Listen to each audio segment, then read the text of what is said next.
Bonjour et bienvenue dans cette nouvelle vidéo de formation Excel. Nous allons voir au sein de cette vidéo un exercice d'application qui concerne l'utilisation du symbole dollar dans les tableurs. Pour ce faire, nous allons partir d'une feuille Excel, d'une facturation. Pour ce faire, nous allons partir d'un tableur Excel d'une personne qui désire envoyer en région ou en Union européenne des produits et donc y calculer des frais de port. Nous allons commencer tout de suite à remplir la première case, la case D6. Alors la case D6, elle va être égale à la quantité fois le prix unitaire. Une fois qu'on a calculé cette cellule, on incrémente. On a l'ensemble des tarifs hors taxe. Pour calculer maintenant le prix TTC, il conviendra de faire égal donc, la cellule D6 fois, parenthèse, 1 plus la TVA. Donc on va cliquer sur E3 et je vais fermer E3. Maintenant, regardons ce qui se passe une fois que j'incrémente. Alors nous avons obligatoirement des erreurs. Ces erreurs, de quelle sorte sont-elles? Tout simplement, quand je viens sur la barre de formule, je vois sur la cellule E7 que mon taux de TVA sélectionné et la cellule E4 au lieu d'être la cellule E3. Donc il va falloir que je fige cette cellule. Je vais donc revenir en E6 et je vais donc figer cette cellule avec $ devant le E pour figer les lettres et $ devant E3 pour figer les chiffres. Et maintenant, j'incrémente le tout. J'observe que j'ai le tableau qui correspond au prix TTC, donc le prix hors taxe plus TVA. Si je souhaite aller plus loin, je peux très bien nommer donc la cellule TVA, donc la cellule E3, je peux la nommer TVA. Et de même, je vais sélectionner l'ensemble des cellules, donc de E6 à E12. Et sur la formule, je vais noter ici, je vais rappeler le nom que j'ai donné à ma cellule E3, à savoir TVA. Et j'appuie. Automatiquement, les cellules vont être copiées sur l'ensemble du tableau via l'incrémentation que je vais réaliser maintenant. Donc, je m'aperçois que je n'ai plus la référence E3, mais bien l'appel de cette référence par le terme que j'ai utilisé pour appeler la cellule E3, à savoir TVA. Maintenant, je souhaite envoyer ces articles en région et en... Maintenant, je souhaite envoyer ces articles dans une région de France ou dans l'Union européenne. Et donc, je dois calculer le tarif qui va convenir pour cet envoi. Et donc, je vais devoir calculer le tarif qu'il convient de pratiquer pour inclure les frais de port après cet envoi.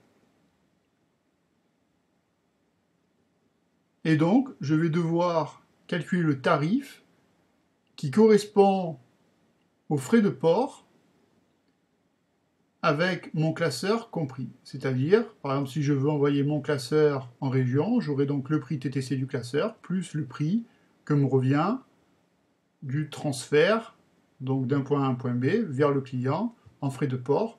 Et donc, ça va me donner une certaine valeur. Pour ce faire, si je fais égal, donc E6 plus G5, j'obtiens 17,96. Maintenant, si j'incrémente sur l'ensemble de mon tableau, on voit bien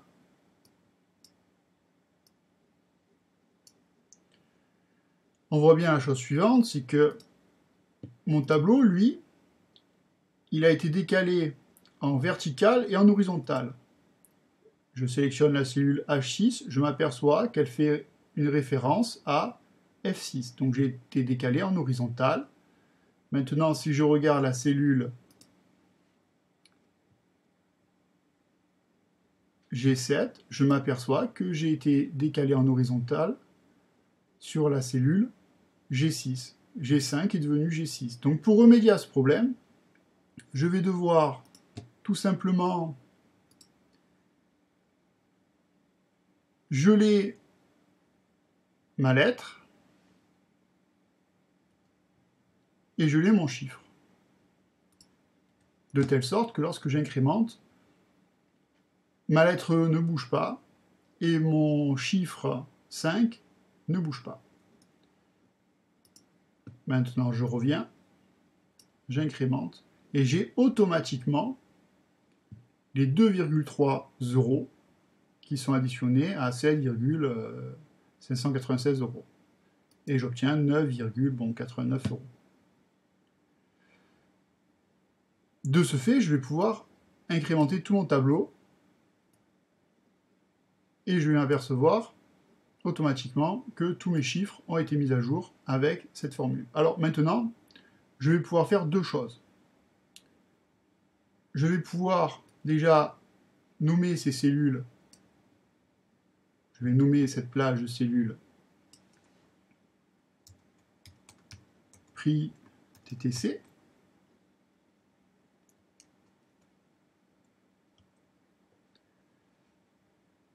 Dans la formule, la première formule en haut, je vais venir sélectionner ici prix TTC.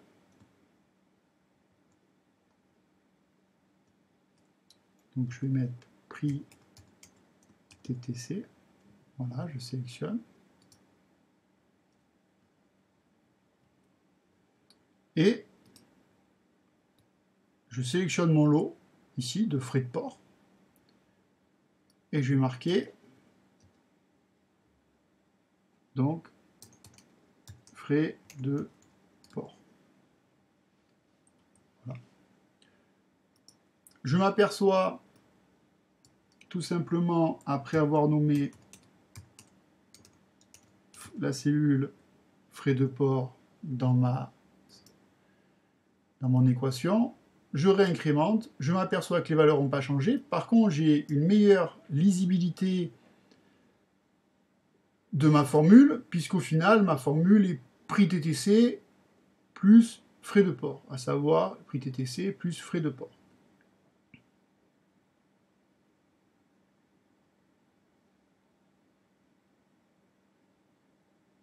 Donc maintenant, ce que je peux en conclure au sein de cet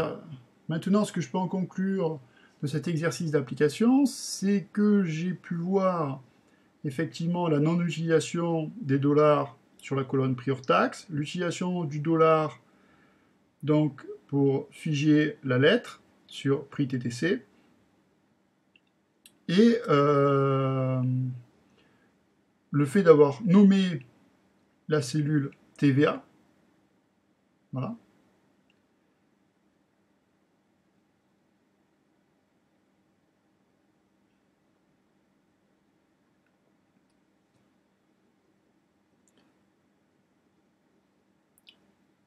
J'arrive au bout de cette vidéo. J'espère que celle-ci vous aura permis de mieux comprendre l'utilisation du symbole dollar dans cet exercice d'application. N'hésitez pas à liker, à partager, à faire connaître la chaîne. Cela m'aide au référencement de celle-ci. Je vous souhaite de passer de bonnes journées et je vous dis à la prochaine.